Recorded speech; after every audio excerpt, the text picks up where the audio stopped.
ప్రభుత్వానికి పరిశ్రమకు మధ్య ఉన్న గ్యాప్ తగ్గించడానికి ఎవరి సైడ్ నుంచి ఏం జరగబోతోంది, ఎవరు ఎలా కన్విన్స్ చేస్తారు, ఎవరు కన్విన్స్ అవుతారు?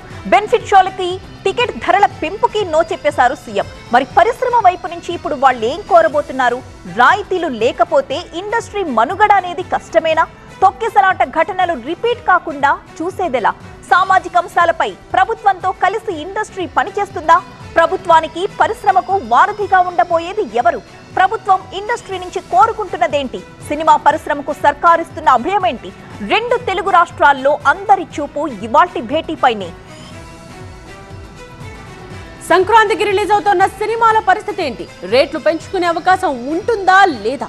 ఈ సంక్రాంతికి విడుదలవుతోంది దిల్ రాజు సినిమాలు కూడా ఈ సంక్రాంతికి విడుదలవుతున్నాయి. గేమ్ చేంజర్ తో పాటు సంక్రాంతికి వస్తున్నాం రిలీజ్ కు రెడీ అయ్యాయి. సితారా ఎంటర్టైన్మెంట్ నుండి డాకు మహారాజ్ వస్తోంది. భారీ బడ్జెట్ సినిమాల విషయంలో రేట్లు పెంచకపోతే నష్టాలేనా? రేట్ల పెంపుపై రాజీ ఫార్ములా ఏమైనా రెడీ చేసుకున్నారా? బెనిఫిట్ షోలో రేట్ల పెంపుకు ఇప్పటికే నో చెప్పేసింది ప్రభుత్వం. మరి ఇవాల్టి చర్చల్లో ఏం జరగబోతోంది? రేవంత్ సర్కార్ నిర్ణయం ఎఫెక్ట్ ఏపీ పైన కూడా ఉంటుందా?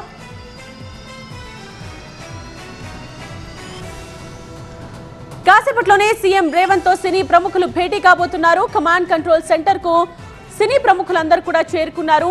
డైరెక్టర్స్, ప్రొడ్యూసర్స్, అలాగే హీరోస్ అందరూ కూడా ఇప్పటికే చేరుకున్నారు. మరికొద్ది సేపట్లోనే సీఎం రేవంత్ కూడా అక్కడికి వెళ్ళబోతున్నారు. సీఎం రేవంత్ తో పాటు మంత్రులు కూడా ఈ సమావేశంలో పాల్గొనబోతూ ఉన్నారు. ఇప్పటికే అక్కడికి చేరుకున్నారు. మరికొద్ది సేపట్లోనే ఈ మీటింగ్ స్టార్ట్ కాబోతోంది. ఒక గంట లేదా గంటకు పైనే ఈ చర్చ జరిగే అవకాశం ఉన్నట్టుగా తెలుస్తోంది. కొన్ని ప్రతిపాదనలు అయితే సినీ ప్రముఖులు ఇప్పటికే సిద్ధం చేసుకున్నట్టుగా తెలుస్తోంది. అయితే ప్రభుత్వానికి ఆ తర్వాత సినీ ఇండస్ట్రీకి మధ్య ఏర్పడ్డ గ్యాప్ విషయంలో ప్రధానంగా చర్చ జరిగే అవకాశం కనిపిస్తోంది. ఇక సంధ్యా థియేటర్ ఘటనపై కూడా చర్చిస్తారు. ఇలాంటి ఘటనలు మళ్లీ పునరావృతం కాకుండా ఉండేందుకు ఎటువంటి చర్యలు తీసుకోవాలి అనే దాని మీద కూడా ఆలోచించే అవకాశం కనిపిస్తోంది. మై ఫిల్మ్ ఇండస్ట్రీ जो बड़ा लोग है, मैं उन लोगों से गुजारिश करता हूं, इनह्यूमन नहीं रहना। आप बिजनेस कर लो, आप पिक्चर निकालो, पैसे कमाओ, सरकार से इंसेंटिव्स ले लो, सब्सिडीज ले लो, स्पेशल प्रिविलेज शूटिंग के लिए जो होना है वो मांगो। मगर किसी का हत्या होने के बाद, किसी का जान बचाने के बाद, किसी का जान लेने के बाद आज स्पेशल प्रिविलेज मांगे तो ये सरकार में नहीं मिलने वाले। मैं जब तक मैं कुर्सी में रहता हूं तब तक नहीं देता हूं। मेरा जिम्मेदारी तेलंगाना आम जनता का जान बचाने का मेरा जिम्मेदारी है। उन लोगों के लिए कोई भी तकलीफ दिए उन लोगों को कांग्रेस सरकार ने, मेरे सरकार ने छोड़ने वाला नहीं है। మరి కాసేపట్లోనే కమాండ్ సెంట్రల్ సెంటర్ కి చేరుకోబోతున్నారు సీఎం రేవంత్. ఇప్పటికే పోలీస్ ఉన్నతాధికారులు కూడా అక్కడికి చేరుకున్నారు. ఆల్రెడీ సినీ ప్రముఖులందరూ దిల్ రాజు నేతృత్వంలో హాజరు కాబోతున్న సినీ ప్రముఖులందరూ అక్కడికి చేరుకుని ఉన్నారు. మొత్తం 21 మంది నిర్మాతలు, 13 మంది దర్శకులు, 11 మంది నటులు అక్కడికి చేరుకున్నారు. మరి కాసేపట్లో ఈ సమావేశం ప్రారంభం కాబోతోంది. ఈ సమావేశంలో ప్రభుత్వానికి పరిశ్రమకు మధ్య గ్యాప్ తగ్గించడానికి ఎవరి సైడ్ నుంచి ఏం జరగబోతుంది అనేది మనం వేచి చూద్దాం. ఫిలిం ఇండస్ట్రీకి సంబంధించిన అందరినీ తీసుకురావాల్సిన బాధ్యత అటు గవర్నమెంట్తో కలిపిన బాధ్యత నాది. కాబట్టి నేను మార్నింగే సీఎం గారు అపాయింట్మెంట్ రాగానే అందరు కమ్యూనికేట్ చేసాం. నేను ఫిలిం పర్సన్ కాబట్టి నన్ను సీఎం రేవంత్ రెడ్డి గారు ఆ సీట్లో ఉండి ఇండస్ట్రీకి గవర్నమెంట్ మధ్యలో బ్రిడ్జ్గా ఉండాలని అడిగారు. అదే చేస్తాం.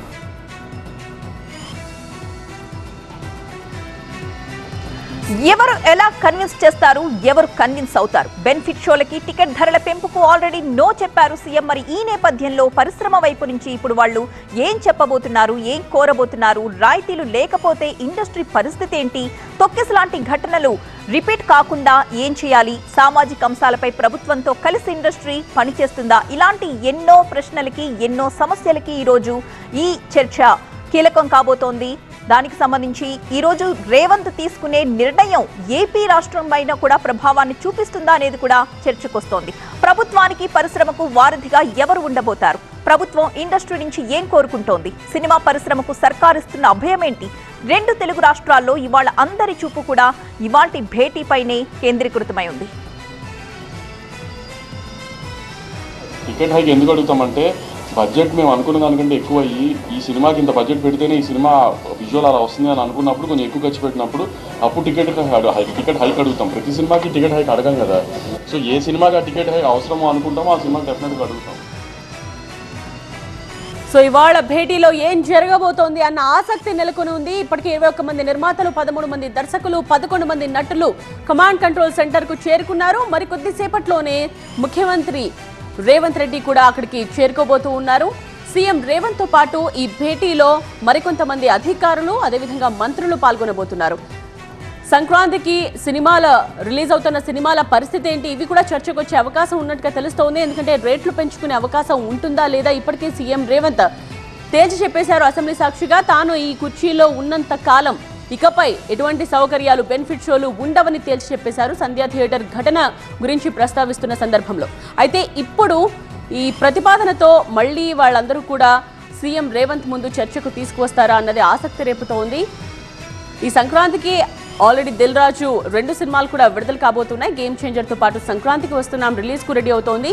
సితారా ఎంటర్టైన్మెంట్ నుండి వస్తున్న డాకు మహారాజ్ కూడా రిలీజ్ కు సిద్ధంగా ఉంది. భారీ బడ్జెట్ సినిమాల విషయంలో రేట్లు పెంచకపోతే నష్టాలేనా? రేట్ల పెంపుపై రాజీ ఫామ్లో ఏమైనా రెడీ చేసుకున్నారా? బెనిఫిట్ షోలు, రేట్ల పెంపుకు ఇప్పటికే ప్రభుత్వం సైడ్ నుంచి నో చెప్పేసింది. ఇవాళ చర్చల్లో మరి ఏం జరగబోతోంది? రేవంత్ సర్కార్ నిర్ణయం ఎఫెక్ట్ ఏపీ పైన కూడా ఉంటుందా అన్నది ఆసక్తి రేపుతోంది.